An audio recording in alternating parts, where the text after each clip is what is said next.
इस कहानी को जरा ध्यान से सुनिएगा, क्योंकि ये कहानी आपकी जिंदगी बदलने वाली है।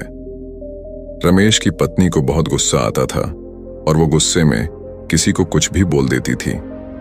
लेकिन ज्यादा गुस्सा और फालतू बोलने की वजह से कभी कभी उसके घर वालों को काफी दुख होता था कि उसे इतनी भी समझ नहीं है कि गुस्से में क्या बोलना चाहिए और क्या नहीं बोलना चाहिए। लेकिन गुस्सा करने के बाद जब उसका गुस्सा शांत होता तब वो आके माफी भी मांगती कि मेरे से बहुत बड़ी गलती हो गई, मुझे क्षमा करें, आगे से मैं ऐसा बिल्कुल नहीं करूंगी। लेकिन इतना करने के बाद भी उसका गुस्सा कभी खत्म नहीं होता था और वह हर छोटी छोटी बात पे गुस्सा और हर छोटी छोटी बात पे चीजों को काफी गुस्से के बोल ना उसकी आदत बन गई थी। उसके गुस्से से उसके घर वाले बहुत परेशान थे और ना चाहते हुए भी इसका इलाज उनको नहीं मिल रहा था। एक समय के बाद गांव के एक व्यक्ति ने उन्हें बताया कि नगर में एक महात्मा आए हुए हैं। सुना है उनके पास हर समस्या का समाधान है। आप सब क्यों ना अपनी बहू को लेके उन महात्मा के पास जाइए, क्योंकि वो सुना है कि वो हर समस्या का समाधान बड़ी ही आसानी से और सरलता से बता देते हैं। अगर आप सब वहां पे जाए तो निश्चय ही आपकी समस्या का समाधान मिलेगा। इतना सुनते ही उसके घर वाले उसको लेके उस महात्मा के पास चले गए। चलते चलते वो थक गए और शाम में हो गई, क्योंकि उनका आश्रम बहुत दूर था। देर शाम होते होते वो महात्मा के आश्रम में आखिरकार पहुंच ही गए। महात्मा के आश्रम में जाकर देखा तो वो सभा कर रहे थे और लोगों को प्रवचन दे रहे थे। सभा खत्म होने के बाद उन्होंने महात्मा से पूछा कि महात्मा, ये मेरी बहू है, इसे बहुत गुस्सा आता है, कृपा करके इसका कोई समाधान बताएं, क्योंकि इसे बहुत गुस्सा आता है और फिर जब गुस्सा आता है तब यह किसी को नहीं देखती।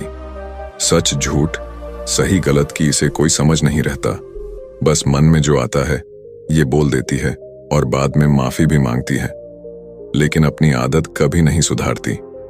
आप ही बताइए कि भगवान, हम कैसे क्रोध को नियंत्रित करें? कृपया हमें इसका उपाय बताएं। महात्मा मुस्कुराए और बोले, एक कहावत है, क्रोध से पहले सोचो, उसे दोबारा उगलने से रोको। उन्होंने बोला, इसका क्या मतलब है?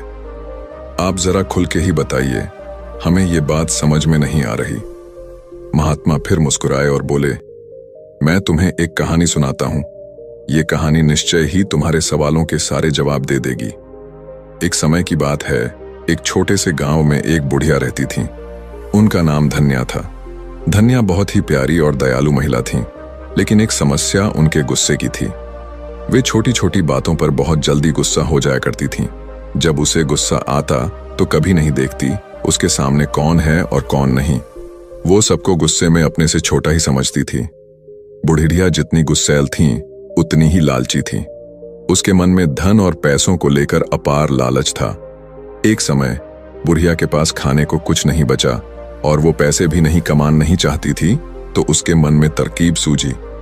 उसे याद आया, गांव में मेला लगा है, क्यों ना इस मेले से कुछ लाभ लिया जाए। धन्या ने सोचा कि यह एक अच्छा मौका है कि उनके गुस्से को कुछ सीख मिले। उन्होंने गांव के लड़कों को बुलाया और कहा, मेरे पास एक चुटकुला है, अगर तुम मुझे हंसाओगे तो मैं तुम्हें एक सिक्का दूंगी, लेकिन अगर तुम मुझे हंसा ना पाओगे तो तुम्हें मुझसे 2 सिक्के देने होंगे। अब बुढ़िया अंदर ही अंदर बहुत खुश हो रही थी कि इन बच्चों को बेवकूफ बना के अब मैं पैसे भी कमा लूंगी और मेरा काम भी चल जाएगा।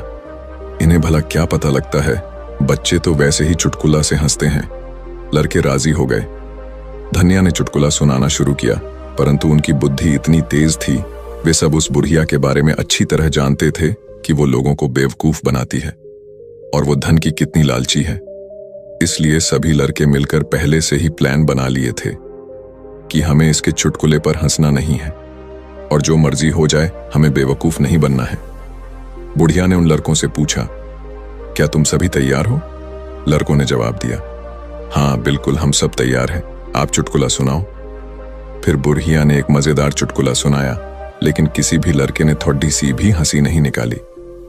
बुढ़िया थरी सहमी, लेकिन उसे 2 सिक्के डबल देने थे, इसीलिए उसने दे दिया। उसके मन में उपाय आया। उसने मन ही मन सोचा, अगले बार वो इससे भी बेहतर चुटकुला सुनाएगी और पक्का सबको हंसा के ही मानेगी। इस बार बढ़िया ने फिर एक चुटकुला सुनाया, लेकिन इस बार भी कोई लड़का नहीं। अब बढ़िया थोड़ा गुस्से में आ गई। वो जितनी बार भी चुटकुले सुनाती, गांव में से कोई भी लड़का नहीं हंसता। वे फिर सब धन्या के चुटकुले पर हंसने के बजाय अपनी हंसी को दबा लिया। उसके बाद धन्या ने एक बार फिर कोशिश की और फिर बार बार, लेकिन हर बार उनके पास 2 सिक्के देने ही पड़े। अब उसके पास कोई चारा नहीं बचा। अंत में बुढ़िया ने जीतने भी सिक्के लिए थे उन लड़कों को दे दिए और वहां से रोते रोते चली गई। उसने सबक लिया कि आज के बाद वो गुस्सा करना छोड़ देगी। इससे धन्या ने सीख ली कि गुस्सा करने से केवल नुकसान होता है।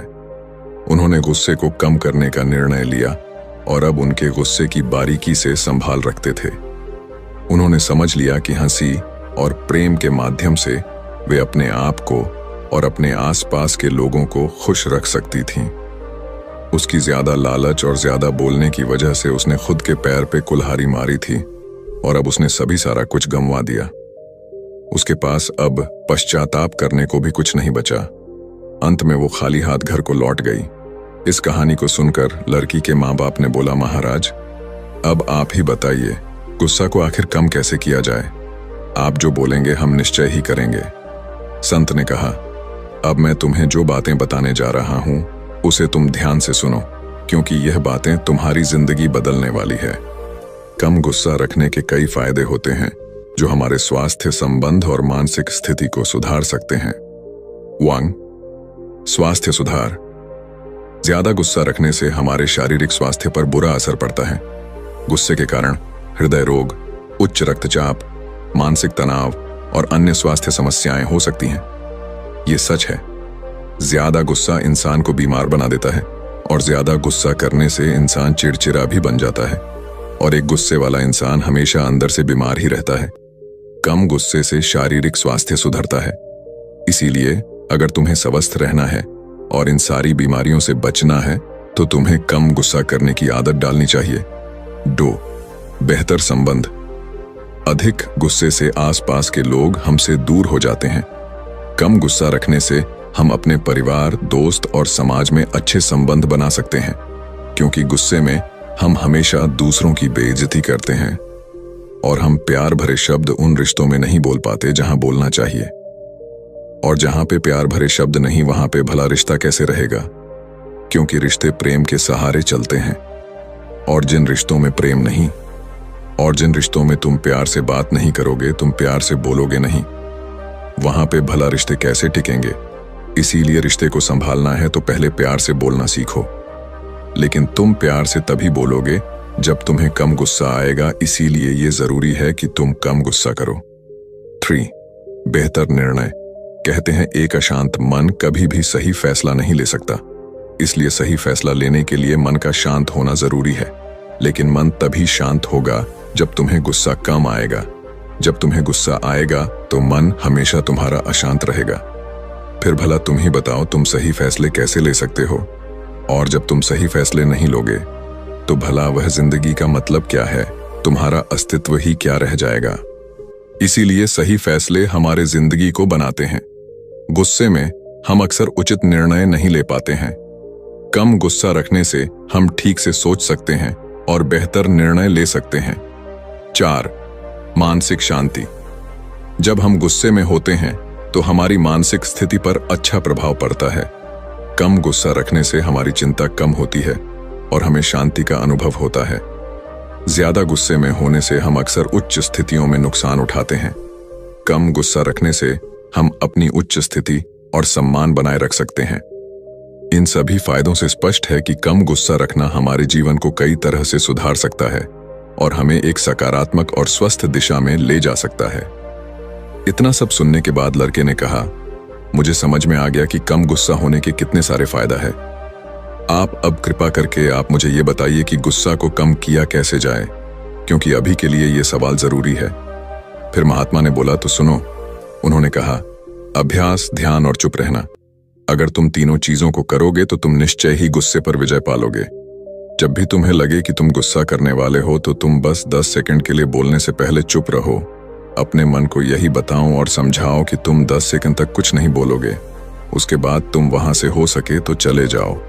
गुस्से में अगर तुम उस जगह को छोड़कर कहीं और चले जाते हो तो तुम निश्चय ही उस पर विजय पालोगे और बिना कुछ बोले तुम वहां जीत जाओगे। और ये तभी होगा जब तुम ध्यान करोगे और जब तुम हर दिन इस बात का प्रयास करोगे।